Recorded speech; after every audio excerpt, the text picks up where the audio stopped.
आज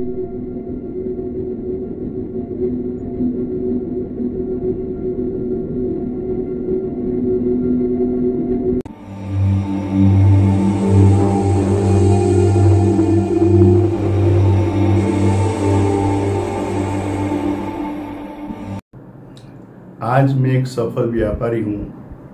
मैंने 11 रुपये से मेरा बिजनेस स्टार्ट किया था। आज मेरी 4-5 दुकान है। मैं बहुत सुखी हूँ। मैं जो कुछ भी कर रहा हूँ, जो मुझे 10 साल पहले जो यूनिवर्स से आवाज मिला है कि समस्त ब्रह्मांड को सर्जन करने वाली विराट चैतन्य शक्ति का हम पवित्र ईश्वरीय अंश है।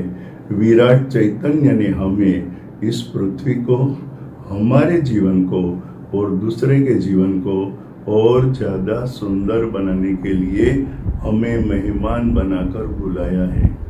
प्यारे दोस्तों, मैं 1 जनवरी 2025 से ये प्रोग्राम शुरू करने वाला था, लेकिन 1 दिन का देरी हो गया है।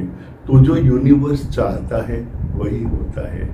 तो मैं जीवन को अपनी नजर से जो देखा हूँ वही और मेरे जो अनुभव है वही मैं आपसे शेयर करूंगा, जिससे आपका जीवन के अंदर आपको आत्मा क्या है, आस्तिकता क्या है, नास्तिकता क्या है, मोटिवेशनल क्या है, यह जो है वो मैं आपको शेयर करूंगा।